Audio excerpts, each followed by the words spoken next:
வணக்கம். இக்கிகையுடைய அடுத்த பாகத்தை பார்க்கலாமா? இப்போ இக்கிகை அப்படிங்கிறது என்னன்னு உங்களுக்கு தெரியும் இல்லையா? சுறுசுறுப்பாக இருக்கும்போது கிடைக்கிற ஒரு சந்தோஷம் தான் இக்கிகை அப்படிங்கிறது. ஜப்பானியர்களை பொறுத்தவரை எல்லாரிடமுமே ஒரு இக்கிகை இருக்குது. அதுதான் அவங்களுடைய வாழ்க்கையுடைய நோக்கமாக இருக்குது அப்படிங்கிறத சொல்கிறாங்க. ஒரு சிலர் ஏற்கனவே தங்களோட இக்கிகை என்னங்கிறத கண்டுபிடிச்சிருப்பாங்களாம். ஒரு சிலர் என்ன பார்த்தாங்கன்னா தங்களுக்குள்ள அதையே சமந்துட்டே திரிஞ்சிட்ருப்பாங்க அப்படிங்கிறாங்க. நம்முடைய இக்கிக்கை நம்ம ஒவ்வொருவருக்குள்ளேயுமே ஆழமாக புதைச்சி வச்சிருக்கப்பட்டிருக்குது. இந்த இயற்கை நம்மளை படைக்கும் போதே இந்த இக்கிக்கையை நம்மளுக்குள்ள ஒவ்வொருத்தர்கிட்டையுமே ஆழமாக புதைச்சி வச்சிருக்குது. அதைய பொறுமையாக தேடினா அது கிடைக்கும் அப்போ அப்படின்னு சொல்லி சொல்கிறாங்க. ஒக்கினோவா மக்களை பொறுத்த வரைக்கும் நம்ம தினமும் காலையில் ஆவலோட கண்ணு விழிப்பதற்கு காரணமே இந்த இக்கிக்கை தான் அப்படிங்கிறாங்க. நம்மளுக்கு அப்படி தானே சுறுசுறுப்பாக காலையில் எந்திரிக்கிறது அப்படிங்கிறதே ஒரு சந்தோஷம். அதைத்தான் ஜப்பானிய மக்கள் எல்லாருக்கிட்டையுமே இருக்குது அப்படின்னு சொல்கிறாங்க. இந்த திட்டவட்டமான இக்கிக்கையை கொண்டிருப்பது அப்படின்னா எல்லாத்துக்கிட்டையுமே இந்த இக்கிக்கை இருக்கிறது அப்படிங்கிறது மகிழ்ச்சியையும் மனநிறைவையையும் வாழ்க்கைக்கான அர்த்தத்தையும் கொடுக்கு.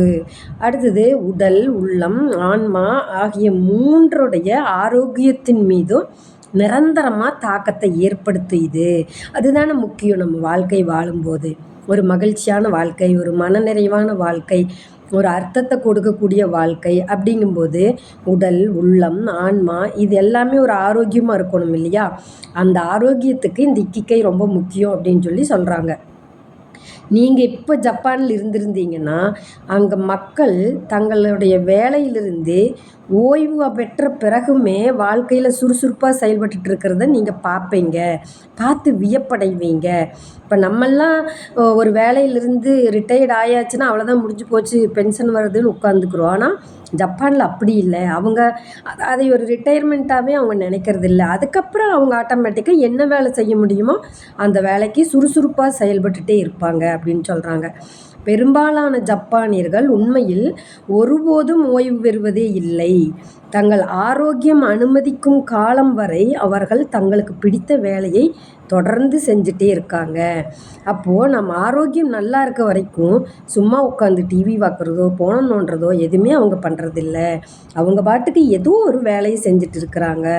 வேலையிலிருந்து நிரந்தர ஓய்வு அப்படிங்கிற எந்த ஒரு பொருள்படக்கூடிய ஒரு சொல்லும் கூட ஜப்பானிய மொழியில் இல்லவே இல்லை.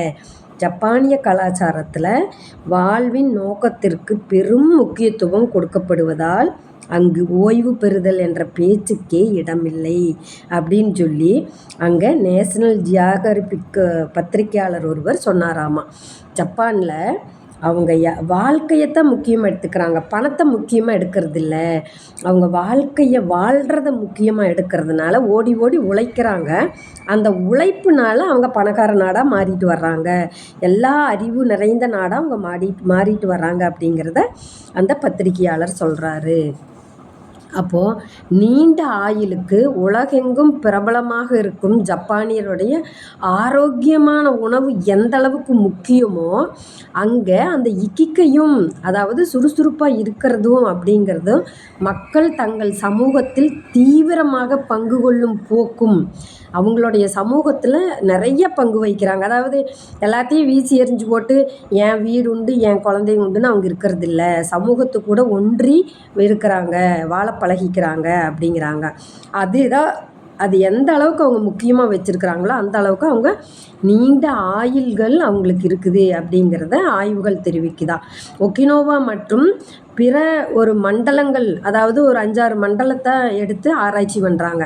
அந்த வயது அதிகமாக வாழக்கூடிய ஒரு மண்டலங்கள் இருக்கிறவங்களை எடுத்து ஆராய்ச்சி பண்ணும்போது அங்கே மருத்துவ ஆய்வுகள் சொல்லுது, அந்த சுவாரஸ்யமான விஷயங்களாக இருக்குது அந்த மருத்துவ ஆய்வுகள் சொல்கிறது அப்படிங்கிறாங்க. இங்குள்ள மக்கள் உலகின் பிற பகுதிகளில் இருக்கும் மக்களை விட நீண்ட நாட்கள் வாழ்வதோடு மட்டுமல்லாமல் புற்றுநோய், இதய நோய் இது எல்லாமே தாக்கத்திலிருந்து மிக குறைவாகவே இருக்கிறாங்களாம். அதாவது 1% 2% தான் ஜனங்களுக்கு அந்த மாதிரி இருக்குது அந்த ஜப்பானில். அதிகமாக புற்றுநோயோ இதய நோய்களோ அவங்கள தாக்குறதில்ல. இங்குள்ள 100 வயதை கடந்தவர்கள் உலகின் பிற பகுதிகளில் இருக்கும் மூத்த குடிமக்களால் நினைச்சு கூட பார்க்க முடியாத ஆரோக்கியத்தினுடனும் உடல் வலுவுடனும் வாழ்ந்துட்டு இருக்கிறாங்களா. நம்மளது பார்த்தீங்கன்னா மற்ற நாடுகள்லாம் பார்த்தா ஒரு 85 வயசு ஆயாச்சுனாலே அவங்க வீட்டுக்குள்ளே முடங்கி போயிடுறாங்க. வீட்டுக்குள்ளே அவங்களுக்களவான வேலைகளை தான் பண்ணிக்க முடியுது. ஆனால் இந்த 5 மண்டலங்கள் எடுத்து 100 வயசுக்கு மேலே இருக்கிறவங்கள பார்த்தா 100 வயசு ஆனால் கூட தோட்டத்தில் போய் வேலை செய்கிறாங்க. அந்த மாதிரியான உடல் வலுவோடு இருக்கிறாங்க அப்படின்னு சொல்லி சொல்கிறாங்க. அது அவங்க தேநீர் அருந்துவதாலும் சாப்பிடும்போது 80% தான் வயிறு நிறைய சாப்பிட்றாங்க. அப்படி சாப்பிடும்போது ஜோடியற்ற மூலக்கூறுகள் உடம்புக்குள்ளே தனித்தனியாக இருக்கிற மூலக்கூறுகள், அதாவது உயிரணுக்கள் வேகமாக மூப்படைவதற்கு இந்த மூலக்கூறுகள் தான் காரணமாக இருக்குதா. அந்த மூலக்கூறுகள் மிகவும் குறைவாக இருக்கிறதா சொல்கிறாங்க. எப்படி 80% அதாவது வயிறு மட்டும் சாப்பிடாம வயிறு நிறைஞ்சாச்சு அப்படின்னா நிறுத்துறதும், அந்த பசுந்தேநீர் சொன்னோம் இல்லையா, பச்சை இலை தேனி இலையை போட்டு அடிக்கடி அவங்க டீ குடிக்கிறதும் நம்மளுடைய உயிரணுக்கள் மூப்படையாமல் இருக்கிறதுக்கு ஒரு காரணமாக இருக்குது அப்படிங்கிறத மருத்துவ குழு சொல்லுதான். அங்குள்ள பெண்கள் மாதவிடாய் நிறுத்தத்தின் போது அவ்வளவாக துன்புறுவது இல்லை. மெனோபாஸ்ன்னு சொல்கிறோம் இல்லையா, அப்போல்லாம் அவங்க கஷ்டப்படுறதே இல்லையா, ஹார்மோன் சேஞ்ச் ஆகிறது இல்லையா. நம்மளுக்கெல்லாம் அந்த டைமில் ஹார்மோன் சேஞ்ச் ஆகி கோபம் வருது, உடம்பு சூடாகுது, இதெல்லாம் இருக்குது இல்லையா, அதெல்லாம் இல்லாமல் நார்மலாக அவங்க இருக்கிறாங்க அப்படின்னு சொல்கிறாங்க. முதுமையின் காரணமாக ஏற்படும் மறதி நோய் உலக சராசரியை விட மிக குறைவாகவே மக்களிடம் காணப்படுகிறது. மறதிங்கிறது ரொம்ப கம்மியாக இருக்குது. 100 வயசு ஆனவங்க கூட நிறைய ஞாபக சக்தியோடு இருக்கிறாங்க அப்படிங்கிறத சொல்கிறாங்க. அப்போது இந்த ஒக்கினோவா மக்களுக்கு அவர்கள் வாழும் ஒவ்வொரு நாளுக்குமே அர்த்தத்தை அது கொடுத்துள்ளதோடு நீண்ட ஆயுளுக்கும் உடல் ஆரோக்கியத்துக்கும் முக்கிய பங்களிப்புகள் அல்ல இதுதான் வழங்குது அப்படிங்கிறத மருத்துவ குழு சொல்லியிருக்குது. அப்போ ஒரு 5 மண்டலங்களை இவங்க ஆராய்ச்சி பண்ணுறாங்க. அந்த ஆராய்ச்சி பண்ணுறதுல முதல் மண்டலமாக அந்த ஒக்கினோவா, ஜப்பானில் இருக்கிற ஒக்கினோவா தான் இருக்குது. அங்கே பார்த்தீங்கன்னா அவங்க உணவில் அதிகமாக காய்கறிகளை தான் எடுத்துக்கிறாங்க. அவங்க தங்களோட உணவை சிறிய தட்டுக்களிலேயே பரிமாறுறாங்களாம். பெரிய தட்டமாக வச்சோம்னா தான் நம்ம சாப்பாடு நிறையா போட்டு சாப்பிட்றோம். அப்போ எல்லாருமே சாப்பிட்றதுக்கு பெரிய தட்டை வச்சு சாப்பிடாதீங்க, சின்ன தட்டமாக வச்சு சாப்பிடுங்க அப்படிங்கிறத சொல்கிறாரு. அதுவும் நம்ம சாப்பாட்டில் ஒரு பெரிய பங்கு வகிக்குதான். நம்ம தட்டம்னு ஒன்று நம்ம அதை பற்றி யோசிக்க கூட இல்லை இல்லையா. சாப்பிட்றக்கு ஒரு தட்டம் அவ்வளோதான் நான் நினைக்கிறோம். ஆனால் எவ்வளோ பெரிய தட்டத்தை வச்சு அதுக்குள்ளே சாப்பாடு கம்மியாக வைக்கும்போது இத்தினூடாக தெரியும். ஆனால் சின்ன தட்டத்தில் கொஞ்சம் சாப்பாடு வச்சோம்னாலே நிறையா தெரியுமில்ல. அப்போது நமக்கு வயிறு நிறைஞ்ச ஒரு ஃபீலிங்கை கொடுக்குமா. அப்படி தான் அந்த மக்கள், ஒக்கினாவா தீவு மக்கள் அதையே கடைபிடிச்சிட்டே வந்தாங்கன்னு சொல்கிறாங்க. அப்போ நம்மளும் இந்த மாதிரி நீ கடைபிடிச்சு பார்க்கலாம். ஏன்னா நான் ஒரு புத்தகம் படிக்கும்போது அதில் இருக்கிற சாராம்சத்தை எடுத்துக்கணும்.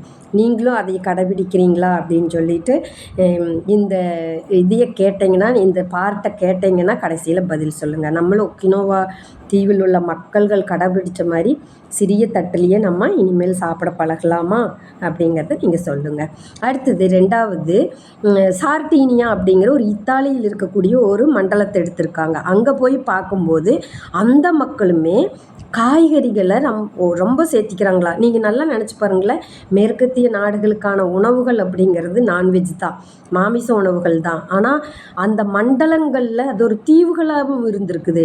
அங்கே காய்கறிகள் அந்த மாதிரி அவங்களே ஒரு 1/2 ஏக்கரா அந்த மாதிரி வச்சு அவங்களுக்கு வேணுங்கிற காய்கறிகளை அவங்கள பயிரிட்டுட்டு அதை மட்டுமே சாப்பிட்டுட்டு இருந்திருக்கிறாங்க. அதே மாதிரி அவங்களும் தினமும் ஓரிரு கோப்பை ஒயின் சாப்பிட்டாங்களாம். அங்கே இருக்கும் போல இருக்குது இத்தாலியில். அப்போ அவங்களும் ஒயின் சாப்பிட்டாங்க. ஒக்கினோவாவில் இருக்கிறது போல இங்குள்ள மக்களும் தங்கள் சமூகத்துடன் நெருங்கிய உறவை பேணுகின்றனர். நீங்கள் நல்லா கவனித்து பார்த்தீங்கன்னா அந்த உறவை நல்லா வச்சுக்கிறவங்களுக்கும் நீண்ட ஆயுளுக்கும் நேரடியாக தொடர்பு இருக்குது அப்படிங்கிறத இந்த மருத்துவ குழு சொல்லுது. அடுத்தது லோமா லிண்டான்னு கலிஃபோர்னியாவில் ஒரு மண்டலத்தை எடுத்திருக்கிறாங்க. அங்கேயும் ஆராய்ச்சிகள் அதையே தான் சொல்கிறாங்க. அவங்களும் காய்கறிகளை சாப்பிட்டாங்க. எல்லாம் அமெரிக்காவில் இருக்கிற எல்லாத்தையும் விட மிக நீண்ட கால உயிர் வாழ்ந்தவங்க இந்த கலிஃபோர்னியாவில் இருந்திருக்கிறாங்க அப்படிங்கிறத சொல்கிறாங்க. அடுத்தது நிக்கோயா தீபகற்பம் அப்படிங்கிறதுல அங்கே போய் எடுத்திருக்காங்க. அங்கே 90 வயசுக்கு அப்புறம் கூட சுறுசுறுப்பாக வாழ்க்கையை நடத்திட்டு இருக்கிறத பார்த்தாங்களாம். அந்த முதியவர்கள் எந்த வித சிரமம் இல்லாமல் அதிகாலை 5:30 மணிக்கே எழுந்து வயலுக்கு போனதை பார்த்து நாங்கள் ஆச்சரியப்பட்டோன்னு அந்த மருத்துவ குழு சொல்லியிருக்குது. நம்ம ஊரில் நினச்சி பாருங்கள், 90 வயசு இருக்கிறவங்க ஏதாச்சும் நம்மளால் வீட்டை விட்டு வெளியில் போக முடியுதான்னு நினச்சி பாருங்கள். அவங்க போய் வயலில் வேலை செஞ்சதை இவங்க பார்த்ததா சொல்கிறாங்க. இதெல்லாம் ரொம்ப காலத்துக்கு முன்னாடி இல்லை, இது 2016 எழுதின புத்தகம்தான். அதனால் இந்த காலத்துலேயும் அது இருக்குதுங்கிறத நம்ம தெரிஞ்சுக்கணும். அடுத்தது இக்காரியா கிரீஸில் இருக்கக்கூடிய இக்காரியாங்கிற ஒரு மண்டலத்தை எடுத்திருக்காங்க. துருக்கி நாட்டினுடைய எல்லையோரத்தில் இருக்கும் இந்த தீவில் வசிப்பவர்கள் 3க்கு ஒருத்தரே பாருங்களேன் 90 வயசுக்கு மேலே இருக்கிறாங்களாம். 3 பேருக்கு ஒருத்தர் 90 வயசுக்கு மேற்பட்டவர்கள் இருக்கிறாங்க. இங்கே இந்த தீவுக்கு பேரே நீண்ட ஆயுள் தீவு அப்படின்னு சொல்கிறாங்க. கிமு 500ஆம் ஆண்டிலிருந்தே தொடர்ந்து படிக்கப்பட்டு வரும் வாழ்க்கை முறைதான் இதுக்கு பின்னால் உள்ள ரகசியம். அவங்கெல்லாம் அந்த பழைய வாழ்க்கையை கடைபிடிச்சிட்டே வந்துட்டுருக்குறாங்க. நீங்கள் நல்லா யோசிச்சு பாருங்களேன். நம்ம இப்போ நினச்சிக்கிறோம் இவ்வளவு ஆஸ்பத்திரி வந்துருச்சு, இவ்வளவு வந்துருச்சு, ஏன் இப்போ திடீர்னு சாவு வருது, ஏன் இத்தனை நோய்கள் நம்மளை தாக்குது அப்படின்னு நினச்சிக்கிறோம் இல்லையா? இப்போ புரியுதா? சின்னதாக நம்ம பழைய வாழ்க்கை முறையை விட்டுட்டு வந்தது ஒரு காரணம் அப்படிங்கிறது இந்த மாதிரி புத்தகங்கள் படிக்கும்போது தான் தெரியுது. அப்போ நம்ம அந்த வாழ்க்கையை மீண்டும் நம்ம கொண்டு வரும்போது நிச்சயமாக நம்மளுக்கு வாழ்நாள் அதிகரித்துக்கான ஒரு வழிமுறை இருக்குதுங்கிறத நம்ம இந்த புத்தகங்கள் படிக்கையில் தெரிஞ்சுக்கணும். இந்த நீல மண்டலங்களில் பரவலாக நிலவும் நீண்ட ஆயுளுக்கு பின்னால் இருக்கும் பல காரணிகளை நாம் பின்வரும் அத்தியாயங்களில் பார்க்கலாம். பின்னாடி 8 அத்தியாயம் இருக்குது இல்லையா? அதில் அதை பற்றி நம்ம பார்க்கலாம். ஒவ்வொரு கிராமத்தை பற்றியும் அவங்களுடைய சாப்பாடுகளை தனித்தனியாக சொல்கிறோம். ஒவ்வொரு ஊரை பற்றியும் ஒவ்வொரு தீவை பற்றியும் நாங்கள் அவங்க எப்படியெல்லாம் ஒவ்வொருத்தருக்கும் உதவிட்டு இருந்தாங்க, இதை எல்லாமே நம்ம கவனிச்சுட்டு வரணும், நாங்கள் சொல்லிட்டு வர்றோம் அப்படின்னு சொல்கிறாங்க. இவங்கக்கிட்ட முக்கியமாக இந்த 5 மண்டலத்தில் பார்த்தீங்கன்னா முக்கியமாக ஒன்று காமனாக இருந்ததுன்னு சொல்கிறாங்க. என்ன அப்படின்னா, அடுத்தவங்க உதவிக்கிறாங்களாம். மற்றவங்களுக்கு உதவுறது நீண்ட காலம் உயிரோடு வைக்கக்கூடிய அளவுக்கு மிக வலிமையான ஒரு இக்கிக்கையாக இருந்திருக்குது அப்படிங்கிறத கண்டுபிடிக்கிறாங்க. ஒருத்தருக்கு ஒருத்தர் ஒரு மனசுக்குள்ள எதையும் வச்சுக்காம உதவிக்கிறாங்க அப்படிங்கிறத சொல்கிறாங்க. அடுத்தது உணவும் அப்படித்தான் மிதமாக எடுத்திருக்கிறாங்க. உடற்பயிற்சியும் அப்படிதான். அது வாழ்க்கைக்கு ஒரு நோக்கம் இருக்கிறதா கண்டுபிடிச்சி சின்ன உடற்பயிற்சியை மேற்கொண்டிருக்கிறாங்க. வலுவான சமூக உறவுகளை ஏற்படுத்தி கொள்ளுதல். சமூக உறவுகள் நல்லா இருந்திருக்கு. ஒரு ஊருக்குள்ளே இருக்கிறாங்கன்னா எந்த சண்டையும் போட்டுக்கிறது இல்லை, நண்பர்கள் வட்டம் பெருசாக இருந்திருக்குது. இதெல்லாமே அவங்களுக்கு நீண்ட ஆயுள், அதாவது மனசு விட்டு பேசிக்கிறாங்க. நம்ம இப்போ யாருமே மனசு விட்டு பேசுறது இல்லை. யாராச்சும் நண்பர்கள் இருக்கிறாங்களா, இருந்தாலுமே நம்ம மனசு விட்டு பேசுகிறோமா? அப்படியெல்லாம் இல்லவே இல்லை. நம்ம தாத்தா பாட்டி பார்த்தீங்கன்னா கூட ஒருத்தருக்கு ஒருத்தர் பேசிக்கிட்டு ஜாலியாக ஒரு தோட்டத்துக்குள்ளே நாயம் பேசிக்கிட்டு இருக்கிறது, பக்கத்தில் ஒரு தண்ணிக்கு போனால் 2 பேர் ஒன்றா போகிறது, இப்படியெல்லாம் இருந்தாங்க. ஆனால் இப்போ எல்லாமே நம்மளுக்கு வீட்டுக்குள்ளே வந்ததுக்கப்புறம் நம்ம எல்லாமே தனிமையாக போயிட்டோம். அடுத்தது ஃபோன் வந்ததுக்கப்புறம் வீட்டுக்குள்ளேயே நம்மளையே தனிமைப்படுத்திக்கிட்டோம். இதெல்லாமே மன அழுத்தம், நம்மளுக்குள்ளே இருக்கக்கூடிய அந்த உயிர் காரணிகளான மூலக்கூறுகள் உடஞ்சி போகிறது அப்படிங்கிறது இதை கொடுக்குது அப்படிங்கிற ஒரு மருத்துவ குழு சொல்லுது. இம்மக்கள் மன அழுத்தத்தை குறைக்கும் வகையில் தங்களுடைய நேரத்தை சிறப்பாக நிர்வகிச்சாங்களாம். அப்போது மன அழுத்தம் நம்மளுக்குள்ளே எவ்வளவு இருக்குதுன்னு நினச்சி பாருங்கள். அப்போது நம்மளுடைய உயிரணுக்களுடைய மூலக்கூறுகள் மன அழுத்தத்தால் உடையுதுங்கிறாங்க. எல்லாருமே மன அழுத்தத்தில் தான் இருக்கிறோம். மாமியார் மருமகங்கிற பிரச்சனை, கணவன் மனைவிங்கிற பிரச்சனை, பிள்ளைகளை வளர்த்துறதுல பிரச்சனை, அதுகளை ஸ்கூலுக்கு கொண்டு போய் ஓடுறது ஓட்டம், அதுகளை டியூஷனு ஓட்டம், காலையில் சமைக்கிறது ஓட்டம், இதில் எல்லாமே அந்த மூலக்கூறுகள் ஒன்றா இல்லாமல் பிரிஞ்சு போய் நம்மளை நோய்க்கு ஆளாக்குது அப்படிங்கிறத அவங்க சொல்கிறாங்க. அவர்கள் கடுமையான உடற்பயிற்சிகளை கூட மேற்கொண்டதே இல்லை. அவங்க பார்த்தீங்கன்னா அளவான மிதமான உடற்பயிற்சிகள் தான். அடுத்தது தினமும் கொஞ்சம் நடக்கிறாங்க. காய்கறி தோட்டங்களில் சின்னதாக வீட்டுக்குள்ளேயே ஒரு காய்கறி தோட்டத்தை வச்சுட்டு, நம்ம தான் இப்போ மாடி தோட்டம் வீட்டு தோட்டம்னு சொல்கிறோம் இல்லையா, அந்த மாதிரி அவங்க வச்சுருக்குறாங்க. ஒருத்தர் உங்கள் வீட்டுக்குள்ளேயே தோட்டங்களை வச்சுட்டு அதுக்குள்ளே அவங்களே வேலை செய்கிறாங்க, ஆள் விட்றது இல்லை. நம்ம ஒரு இப்போ இத்தினூண்டு இருந்தால் கூட ஒரு ஆளை விட்டு தான் வேலை செய்கிறோம். கேட்டால் நேரம் இல்லை அப்படின்னு சொல்கிறோம். எதுக்கோ கண்டதுக்கெல்லாம் நேரத்தை ஒதுக்குறவங்க நம்மளுடைய உடற்பயிற்சிக்கான ஒரு வேலை செய்கிறத நம்ம நேரத்தை ஒதுக்குறது இல்லை. இதுதான் நம்மளுடைய நோய்களுக்கு காரணமாக இருக்குது. இப்பகுதிகளில் இருக்கும் மக்களில் கிட்டத்தட்ட அனைவருமே மிதமான உடல் உழைப்பு மட்டும் தேவைப்படுகின்ற தோட்ட வேலைகளில் ஈடுபட்டனர். கடுமையான தோட்ட வேலையில் அவங்க இருக்கிறதே இல்லை. மிதமான தோட்ட வேலை தான் செஞ்சுட்டு இருந்தாங்க. அளவா அவங்களுக்கு என்ன காய்கறி தேவையோ அதை பயிரிட்டு அவங்களே அதையே சமைச்சு சாப்பிடும்போது அவங்க ஆரோக்கியமாக இருந்தாங்கன்னு சொல்கிறாங்க. இந்த 5 மண்டலத்துலேயுமே பொதுவாக ஜப்பானில் அதிகமாக பயன்படுத்தப்பட்ட ஒரு சொற்றொடர் என்ன அப்படின்னா ஹராஹாசிபு. இது நான் ஒரு தடவை முகநூலில் கூட எழுதியிருந்தேன். ஹராஹாசிபு இது ஒரு புத்தகமே இருக்குது இந்த பேரில். அதுக்கு நான் இப்போ ஆர்டர் போட்டிருக்கேன். அது வந்ததுக்கப்புறம் அந்த கதையும் படிக்கலாம் நம்ம. இது என்னென்னா ஹராஹாசிப்பு அப்படின்னா சாப்பிட்றதுக்கு முன்னாடி அவங்க அதை சொல்லிட்டு தான் சாப்பிடுவாங்களாம். உங்களோட வயிற்றை சுமார் 80% மட்டுமே நிரப்புங்கள் அப்படிங்கிற ஒரு ஜப்பானிய வேர்டு தான் ஹராஹாசிப்பு அப்படிங்கிறது. அதையே அந்த வயிறு முழுவதுமாக நிறையும் வரை சாப்பிடுவதை பண்டைய ஞானம் எதிர்க்கிறது. எல்லாமே அந்த காலத்தில் ஞானம் சொல்கிறது என்னென்னா வயிறு முட்டை சாப்பிடாத அரை வயிறாக இரு அப்படிங்கிறது. அதுக்கு தான் நம்மளுக்கு நிறைய விரதங்களை கொண்டு வந்தது கூட அதுக்காகத்தான் இருந்திருக்கு. முன்னோர்கள் வச்சது எல்லாமே நல்லது தான். நம்ம தான் அதையெல்லாம் மூடப்பழக்கம்னு விட்டு தள்ளிட்டு வந்துட்டோம். இப்போது ஆயுசு கம்மியாக வாழ்ந்துட்டு இருக்கிறோம், நோயோடு வாழ்ந்துட்டுருக்குறோம்.